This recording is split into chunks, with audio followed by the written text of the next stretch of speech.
I'm not on Twitter, but it's on my iPad. So every time I log into my iPad, the most recent tweet of somebody that I apparently follow shows up, and Tony Robbins is one of those people. And so a few months ago, it said the only way for a human to feel more alive is to be a part of something bigger than himself. And it's not just being a part of a company that's bigger than an individual. It's not just being a part of a product. It's being a part of a movement. And when Harlan Stone Cipher, when I actually went to my first conference, I got a chance to really learn why this company started. Most companies in America or in the world are started out of greed. Our company started out of need. It was truly started with why. Most companies, the founder says, hey, I want to figure out how I can make money, so I'm going to create some kind of a product, good, or service, and I'm going to go out and bring it to the market and try to exchange it for money and be a profitable enterprise. With Legal Shield, it was, Harlan Stone Cipher almost died in a car accident. He was in the hospital, and he served with a lawsuit, and he had to defend himself, and it wiped him out financially. They said, nobody should ever be caught off guard. We have health insurance, so if you have hospital bills that creep up, you got that handled. What about legal bills? It didn't exist. And so the need like that for like a legal insurance was how the company was born, but it's actually what we do is interwoven into the society that we're living in. And I don't think anybody articulates it better than somebody like Justin Peterson, who has not even walked the earth long enough to have the kind of experience and wisdom that he is sharing with all of us. So it's just great that we have. I look at the future of our company, I look at Justin, and I'm going, man, that's the keynote speech right there for a national convention. We have to appreciate what we actually are a part of here. So my flight, coming in from Dallas last night, I had, sometimes I hate traveling. I don't like the flying and just zaps my energy. And so, usually I'll sit there and I'll try to, find something to do to just kind of pass the time. But I didn't even need a plane. I got so charged up by the event where I was yesterday. I was in my notes, just writing down all kind of, going over things that I had learned, figuring out what I want to share with you guys, thinking about, okay, the Mellinial movement, the people here a part of Legal Shield, what could I help them with? Because this event is not about the speakers. It's not about any of us that are up here. This event is for you. It's not for the person sitting next to you. Hopefully they get something out of this too, but this event is for you personally. What are you going to come away with? How are you going to leave out of here different than when you walk in here today? That's the most important thing. It's what's happening between your ears. It's what's happening in your heart. And if you walk out of here and you're not changed, if you're not deeper entrenched in your Legal Shield business, if you haven't made a bigger commitment to take this more seriously, then today may have been entertaining. You might have learned some information, but it is not going to move you to act in a way that you're going to need to be able to achieve massive success in this business. I mean, literally every single one of you guys, I don't care where your starting point is right now, every one of you all can be financially set for life 5 years from now. 5 years from now. Jim Rohn always said, in 5 years, any 5 years you can change your life. It can be from 23 to 28, 30 to 35, 60 to 65, 58 to 63. It doesn't matter where you are. 5 years you can change your life. But the 5-year clock begins when you make your decision. And some of you guys, I'm just going to be real, some of you guys are not going to make your decision today. Some of you guys are not going to make your decision until 5 years from now. Some of you guys are never going to make that decision. Some of you guys are going to let the next 10 no's knock you out of the box of your own dreams and goals and your own opportunity, your own business that you started, because you guys all own your own business. But you're going to let some external factor knock you out of your own business, knock you out of your own path to achieve the results you want in your life, and you're going to go settle like the people that are knocking you off have already settled. And you guys got to remember that. I'm from Maryland. I used to go crabbing. Chicken neck on a string. Crab grabs on, it's eaten, you pull it in slowly, you net it, throw it in a bushel basket. You don't need to put a lid on the basket. Once the crabs start filling up the basket, it doesn't matter. You don't have to put a lid on because they can't get out. As soon as the ones on top, because they see freedom, they're right there. They know they can get away, but guess what? The ones below them use their claws and they grab one of the back leg. And they hang on. And it's not because they think that their friend's going to pull them out. They're like, no, we're here and you're staying here with us. Your friends do not want you to succeed. I want you guys to understand this. Your friends, and frankly, even your family members, do not want you to succeed. And I want to tell you why. Because you're all right here. But if you go here, it's going to remind them that they're down here. So the better you do, the more you're going to point a spotlight on the fact that they're not going for it in life. They're not succeeding. Misery loves company, so they want you to hang where they are. So you've got to be willing to be courageous to grow through that and get to where you want to go, knowing you're going to have to let some people fall behind. You just have to do it. If you're not willing to do it, if you have to stay with the same people that you've been with for your life to this point in time, then just understand you made a conscious decision that you want to stay with them. Some of my best friends growing up, through my teens, 20s, I don't see them anymore. They're not doing with their life what I wanted to do. They're still awesome people. They're still lifelong best friends to me. But I don't associate my time with them that much because associations are always working on us. And if my path is here and their path is here, I can't get here if I'm on this path going over here. So if they want to be a school teacher, if they want to be a doctor, if they want to be a bartender, I've got friends who are doing all these different things. I wanted to be a multimillionaire entrepreneur who's out there changing a lot of lives. I don't want to work for somebody else. So I've got my value system, which is a little bit different. Back in the day, we used to party, drink beers, hang out. Cool. I can still go do that for a couple hours in an evening, but I'm going to come right back to my path in my life. So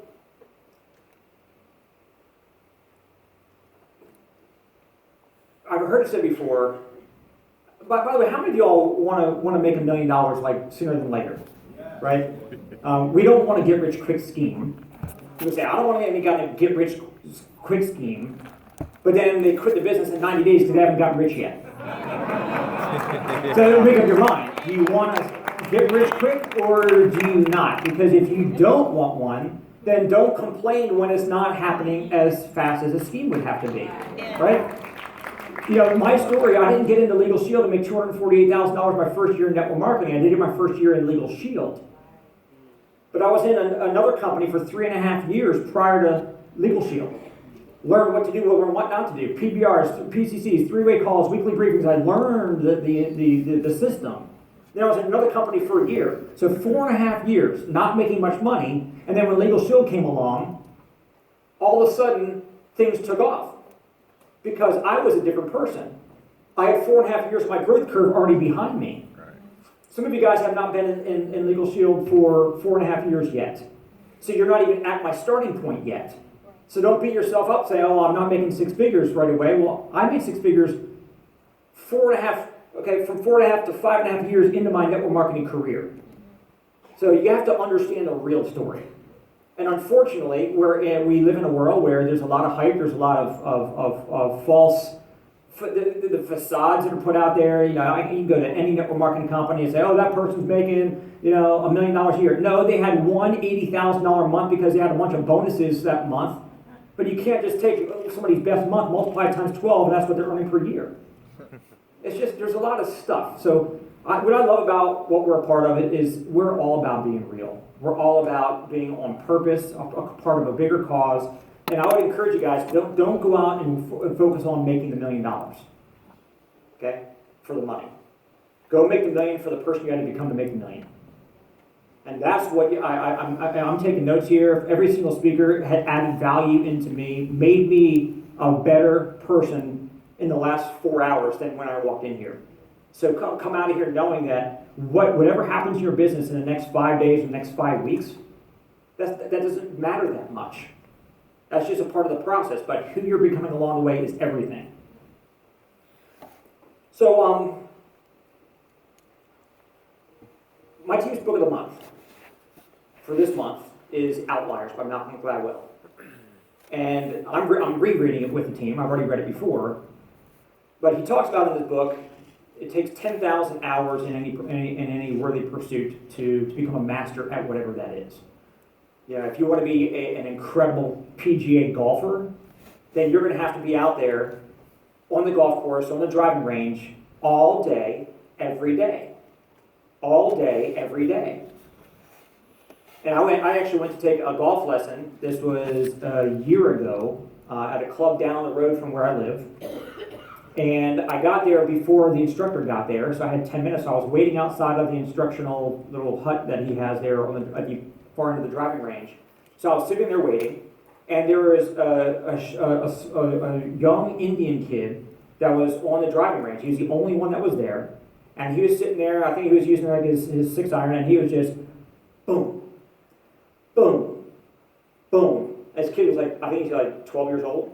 And he was hitting the flag that was about 160 yards out, like throwing darts. Right on the flag, right on the flag. Right, I'm like, oh my God, who's this kid? So when my instructor got there, we go into the studio, and we're getting all set up, start showing me some stuff to help my swing. So who's that kid out there? He goes, oh, you don't know who that is? That's so-and-so. I was like, oh, that's the kid? He actually won the junior amateur tournament that he was in just months before that. I read about him in the paper. He finished with a 23 under. Wow. And the closest person in history to that was 13 under. He just crushed everybody. So I started asking him a couple questions, and he said, well, he's out here every day. Matter of fact, he's not in school anymore. The parents pulled him out of school because he really wants to pursue golf. So if the sun is out, he's playing golf, and then he does homeschooling when the sun is down. That's what it takes to become the top person in whatever your pursuit is. So if you want to be the next platinum superstar in this business, hopefully you don't want to do it just because you want the recognition and have the title, but you want to become a platinum because you've impacted so many lives, and now you're making all this great money as a side effect of that. But if you want to be a superstar with this, you've got to be willing to put in the time. There's people that could have and should have been here today, but they made a decision not to be here today. And it breaks my heart, because everybody in all the legal show was invited. Maybe people said, well, that's for the millennials, so I'm older than that, so I'm not going to go. Or maybe they said, hey, we got a team event in the summer, we got Nashville coming up in the fall, so I've got other events to go to, so I'm just not going to go to this one. You just never know when that event that was going to be the game changer for you is going to be. You just don't know. You go to every single one that you can get to. If we put a man on the moon, you could get to Raleigh from anywhere you want, anywhere in the country, right? I mean, we put a man on the moon how many years ago? 5, 6 decades ago? So it's not a lack of resources that holds people back, it's a lack of resourcefulness. If you're not recruiting people, you're like, I don't know how to find people, you're just not being resourceful.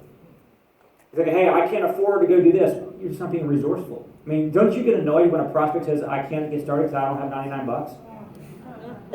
How pitiful is that person who says, oh, I want to do that business, but I can't do it. You can't do it. If your favorite band or musician was coming into town, and it was $99 to get a good seat there, you'd find the money. You'd go borrow it from your mom or your friend. But for a business that could actually change your situation so you never have to tell a stranger again that you don't have $100 to your name, you can't go find $100 to go change your life, it's just a poor mindset. And that's not broke, that's poor. There's a difference between being broke and poor. Broke is just temporary circumstances. You just don't have money at that given time. Poor is a mindset. Poor is a disease. Quite frankly, I've been doing this for so long, I don't know whether you can cure that disease or not. I don't know if you can teach people how to not think poorly. The only way I think you can do it is by getting them into an environment where people think with abundance, people have the right kind of associations long enough, maybe they can kind of glean the right mindset through osmosis like that. And I think that there's a lot of people, quite frankly, I think that does work. Because I've seen some people actually metamorphosize and turn into somebody who thinks differently just because they got around the right people. And we'll do a quick little exercise. You've already heard this before, I'm sure. But I want to encourage you to write down in your notes right now the 5 people you spend the most time with. Write their names down. It's probably your spouse or your significant other. It could be your best friend. It could be the person you spend the most time with at work. Who are the 5 people you spend the most time with? Write your names down.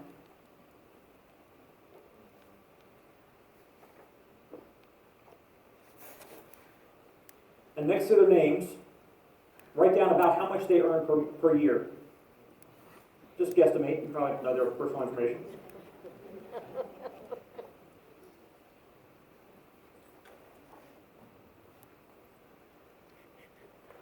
Draw a line underneath of those numbers and add them up.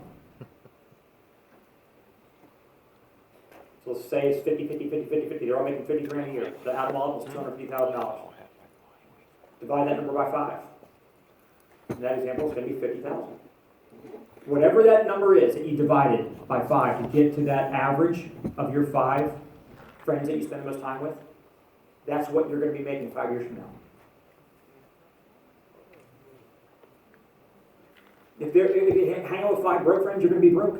You'll be the 6th one. Hang out with 5 millionaires, you're going to be the 6th one. If they drink, you'll drink. If they swear, you'll swear. If they smoke, you'll smoke. Even if you don't put a cigarette to your mouth, you're going to be a secondhand smoke. You're going to smoke. So at the end of the day, you become who you hang around. Yes. You ever notice that sometimes people have a pet so long that they actually start looking like their pet? Yeah. You ever seen that before? I've actually seen people start looking like their dog. So knowing that, if you're going to get a pet, just pick out a cute pet, right? So, but at the end of the day, you're going to become who you spend the most time with. So here's the challenge with that. How many of you guys right now would love to be able to say, hey, I want to hang out at this table. I want those 4, the Acoins and the Gardners, I want them to be a part of my 5. Yeah. Guess what? They don't want you to be a part of theirs. They don't want you bringing down their average. They're trying to grow. They're not trying to go down to where you are. They're trying to go up. Right. So they want to be at a table with 5 multi-millionaires. So how are you ever going to figure out that catch-22 riddle? How are you going to get around the people that are going to take you to another level? Figure out. It's up to you to figure it out. Figure out how you bring value to their lives. If it has to be where Frank is like, he's always got his styrofoam cup, follow him around and carry his cup for him. Right? If Elizabeth needs, she's got a big briefcase, carry it to her car. Whatever you got to do, find ways to bring value to people that you feel can be valuable to you. When I got into network marketing and I got into Legal Shield, for example, my mentors, there were people that had the knowledge of what I needed to become very successful in this business. I need to figure out how I'm going to get their attention. How is my name ever going to come off their lips? How are they ever going to take my phone call? You know what I did? I said, I'm going to be the hardest working person they've ever seen, and I'm going to earn their respect. That was my decision. Nobody's going to outwork me. What's the record? I'm going to go out and break the records. I want to earn their time. I want them to say, hey, look, I'm going to invest my time with this kid Brian because he's worth it. But we're not going to just invest our time and in a year from now he's going to fall off and disappear. I want them to know I'm here to stay. I'm here to go out there and be a legend in this business. Somebody who actually was one of the ones that helped Mr. Stonesetter grab a hold of the flagpole of his mission and carry it forward into the battlefield. You got to make that decision. How valuable are you going to be to Legal Shield's mission, Cause Crusade of Equal Justice for All? Is it important to you? You cut me, I bleed it. But some of y'all, if you got somebody offer you a shiny object tomorrow, hey, let me show you how you go out and sell this little thing, and you go out and make all this kind of money off it. Would you entertain it? Would you be gone? I mean, it's later on in my notes. I'll talk about it now because that's kind of where I am. Are you here to build this business for a bonus? Or are you here to build an empire? Because what your activity that you're conducting each day is doing may or may not be congruent with what you say that you're here to do. Are you here because you just got started and all you care about is getting a $180 bonus? Or you just want to get that ED 5,000? Because here's the danger in the bonuses. If that's all you're here to run for, once you get the bonus, what's next? What's next? What if you run for it and your retention is not very high and you don't get the bonus? Are you going to be destroyed because that was the most important thing to you and now you quit the business because, I didn't get the bonus I thought I was going to get? I didn't have bonuses. I'm not taking anything away from what Justin did and what Nick did. When going platinum so fast and helping so many people rock. I didn't have any bonuses to run for. I said, I'm going to build my business really fast. So we're here to build a business. Here's what I know. God forbid something happened to me. If I got hit by a bus tonight, I don't have to worry about what's going to happen with my family. My wife and kids, they've got a legacy business that they have now. You want to talk about peace of mind? That's huge peace of mind. And I'm sure you all would want that for you and for your families or your future families. But you've got to understand, never be willing to sacrifice integrity or your main reason for doing this business, which is to build a solid, high retention book of business that's going to pay you for the next 20, 30, 40, 50 years. I'm still getting paid residuals today. In 2018, for people I signed up in 98, 99, 2000, 2001, 19 years later, still getting paid residuals. My residual as earned income in 2017 averaged $99,740 a month. That's not any upfront, that's not any new advances. That's just as earned residuals on prior business. And so nobody can tell me that you can't make a fortune in Legal Shield. And this is not a typical network marketing company. The company's got 2, 3, maybe 4 years at best while they're the hot kid on the block before they sizzle out or fizzle out. That's the norm in network marketing. I've been around the industry for 24 years. I've never seen a company get a run longer than 4 years. They're hot for a minute. I'm not here, I don't want to be a part of something that's hot for a minute because it's the new fad, the new thing. I've been doing this 19 years, and you know what? My unborn child is going to be getting residuals from what Daddy did way back when. And we know that with Legal Shield. Could I go cut a deal on another network marketing company? Have them give me $1 million a year, just guaranteed to come over there and go out and make them? Sure, I could. But I'm not for sale. I'm not for sale. What I'm building here is not about just the money. It's because it's so important what we're doing that the money follows. So I say that to say all of you guys are all different income levels. None of you guys are making the money I'm making yet. But if you stick around and you do it for the right reasons, and you stick around and you learn what you need to learn, and teach who you need to teach. I mean, look, guys, platinum. I mean, I think Elizabeth said this. Platinum, don't be acting like platinum is so hard. You might think it's hard because you're not there yet, or maybe your upline is not there yet. But you go to an executive director banquet at our convention, this is a pretty decent sized room. That room is twice as big as this and twice as full. All executive directors. All you need is 4. You got 1,000 executives. You just need 4 people that actually want to build a decent business. 4 people that are doing 50 sales a month. 4 people who are the team of 10 people, each making 5 sales a month. When you break this thing down, it's not hard to build this. But the challenge is if you think it's hard, you're already psyching yourself out. Now, I'm going to, you guys got to believe. It's all about belief. And there's 3 things that you got to believe in. I'm going to work on I'm going to talk about 2 of them now, and then I'm going to work on the 3rd, which is the most important. First of all, believing in the company.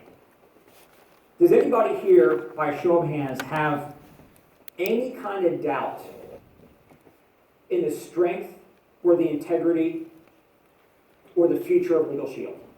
Does anybody have anything on your mind that, and you don't have to say what it is, but does anybody have any kind of doubt that our company is going to be thriving 30 years from now? So, I mean, the company is strong. We're all building our empires within the umbrella of that strong company. And I already had experience with this. Our family with Prudential Curruthers Realtors, our family already had a real estate enterprise. You know, we used the Prudential name to build our own Prudential franchise in the D.C., Maryland, Virginia area. And my dad started it off, and my brother and I got involved, and it grew from 4 to 34 offices. That was all under the umbrella of the Prudential name. We all, in Legal Shield, get to build our own enterprise within the umbrella of the Legal Shield name. So we get the brand equity and all the back end. Everything's done for us. Everything in Legal Shield's turnkey. We don't have to process applications. We don't have to do, and we don't have to go hire the attorneys. It's all done. $99 turnkey business with leverage. We've gone and recruited as many people, build as big of a team as you want. But so the company's rock solid. The second part is the product. Now let me just tell you guys. I actually I don't do much group, not because I don't like group. I've got one of the biggest production teams in all of Legal Shield in B2B. But here's how it works. You recruit enough people, you'll find some people that are actually going to go gravitate towards that part of the business. The way I got there I always preach to the team, recruit loudly and do group quietly. If you're going to do group, go out and just do it. But don't be telling everybody else on the team about it, because 99 out of 100 people are not cut out to go out there and call on companies and do these employee enrollments. The right people will find their way to that, and they will go do what they got to do to learn it and to be disciplined enough to go out there and call on the companies and go through the sales cycle to actually get some results there. But all the other busy people that we're recruiting in the Legal Shield, they don't have the time. They got jobs. A lot of groups need to be done during the day when the companies are open. So network marketing is designed as a part-time business. People can do it after hours. And on weekends, Jim Rohn always said, you work hard all day at your job to earn a living, but you should be working spare time nights and weekends, building your fortune. That's what network marketing is designed to do. So my whole vision was, I'm going to recruit an army of part-time people. A few of them are going to go off and do some employee benefit stuff. That's great. We have that channel. But I don't want the rest of the people, the 99 out of 100, to get sidetracked thinking, oh, that person's got one account signed up and she made $28,000 in 10 minutes. Well, bullshit. That's not how it worked. She might have worked 18 months to finally get that appointment and another 6 more months till they got the enrollment to happen, and then they had to do all the paperwork. It's not 10 minutes to make 28 grand off that account. And it might be the only account that she closed in 5 months, so don't buy into all that stuff. But so somebody's going to go out and do it. Do group quietly. Go write the applications. Go make the money and all that. Cool. But I don't want the rest of my stay-at-home moms that can't go do group. The busy real estate agents that can't go out and focus on that. But we can go out there and sign up a few recruits a month. We can sign up a few memberships a month. We can PC qualify ourselves. We can go attract a bunch of other people. We can teach them how to PC qualify part-time themselves. And then all of a sudden you've got a massive business growing. So recruit loudly, do group quietly. You guys understand what I'm saying? Yes. I love the production that comes from the group, from whoever on the team is doing it. I love it when somebody goes out and walks the community and sells 4 small business plans. That's cool. But the path of least resistance, you recruit a bunch to find the few who go out and recruit the masses. 3 getting 3, getting 3, getting 3, getting 3. That will happen if you're focused on the simplicity of that and you don't let other things get in the way of it. Make sense? Yeah. So belief in a company, belief in the product, not leading to where I even, so that's where I was going with this. That was a total tangent. So I went to my previous church on Wednesday. I don't know if some of you guys know, did anybody know that I was homeless a couple of years ago?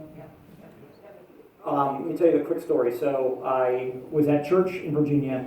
Pastor was, a guest pastor was there that day and said that his best friend growing up was living in California, lost his job and lost his girlfriend, and his parents had not heard from him in a year and a half. They think he was homeless. And they were afraid they didn't know if he's even alive. He said, hey, I went out there looking for him, couldn't find him. I talked to somebody out there and they suggested that I come back and I live on the streets homeless with the homeless people to see if I could actually find them that way. Because homeless people don't talk to anybody else because they're paranoid and they don't know who you are. You might be being looked for by somebody or whatever. So he said, anybody willing to come and join me on the streets? And 15 people volunteered. When the trip happened, 2 of us went. And so I went to San Diego and we went out there basically with no phone, no money. I mean, just nothing. I had just a backpack on over my shoulder which had sunblock and a toothbrush. That's all I had. And so it was first of all, it was super humbling because when you're used to having money, so you don't have to worry about how I'm going to pay for a meal or whatever. I walked out of the hotel after I got there and checked in and left my bag locked away. I was immediately looking for soda machines, paper machines, on my hands and knees looking underneath to try to find change. When I found a nickel, dime, and a quarter, I found 40 cents within a few blocks after leaving the hotel. And I told Pastor Wells, I said, dude, we're going to eat today. We can find enough change. We're going to get a sandwich. It was the weirdest thing in the world. And and we were begging for money throughout the day, and part of it was we need to get money to be able to buy our food. Something else happened is the biggest rainstorm to hit San Diego since 2004 hit that night. So we were begging to get money to go to a store and buy tarps to wrap up in so the water would roll off us because we didn't have anywhere else to, we were sleeping under a bush. But what was really interesting is we got a chance to have sit-down conversations for an hour at a time with homeless people. Just loving on them, just hearing their story, finding out, what happened to them. And, we went on a Wednesday to a church because we heard that on Wednesdays they serve meals to the homeless at this church. So we got there a couple hours early to see if we can maybe help out with, set up or whatever. They had showers in the back so that people can come get a shower. So and I'm a germaphobe, so this is all hard for me to do. But we're breaking down, like cleaning up showers.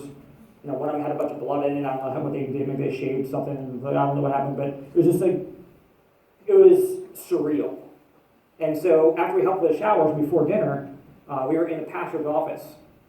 And we told him our story about how Pastor Will was looking for his friend. And he said, well, guys, here's what happens with people who go homeless. First they lose their home, then they lose their valuables, then they lose their dignity, and then they lose their minds. And most of these people, I was very condemning for my whole life. When I see somebody panhandling on a curb, asking for money with a little sign they made up, I'm thinking, look, you got 2 arms, 2 legs, go get a freaking job. Right. Quit being lazy. Quit looking for handouts. That's the way I used to think. When I went out there for those days to spend time with you, they don't have the bandwidth. They don't have the mental capacity. Most of them, they've lost their minds.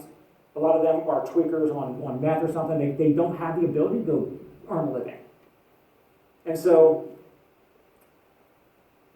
that was how I actually found myself in that scenario. I came back home, and that was a turning point. We all those few defining moments in our lives. And it caused me to think back about what Paul Meyer used to sow into us about, how we can use our money for good. And just, for me, it's like I want to earn so much more money because I want to be able to bless so many more people, whether it be homeless, whether it be people that are, kids that are fighting cancer or whatever the case might be. I mean, I was flying here last night from Dallas. And there's a guy, two rows in front of me on the other side of the aisle. I'm sitting there working on my notes and stuff like that. And I see this guy and the flight attendant walk up, and the guy taps the girl on the shoulder, and she kind of wakes up, she's sleeping, and he gets down on his knee and he proposes to her, and the flight attendant's filming it for him. And so there was an engagement right there in front of me. I'm like, oh my gosh. I mean, I was like, I don't know if I would have done that, but cool, you guys are, congratulations, and a few of us around saw it. I was like, so my heart was melting, even though I was like, why did you do it that way? But I'm like, I'm so proud, happy for you guys. So after everything kind of settled down for a second, I got up and I went over and I just said, hey, congratulations, you guys. And I just want to hear their story. I said, so are you guys flying home? He said she actually just finished her flight attendant school, and we're heading back home. We live in Wilmington. I said, I'm just so happy for you guys. And they were glowing. And I said, you guys like champagne? But yeah, I'm like, here. I gave them a $100 bill. I said, you guys go celebrate your future together. And they're like, oh my gosh. It was like, when you're worried about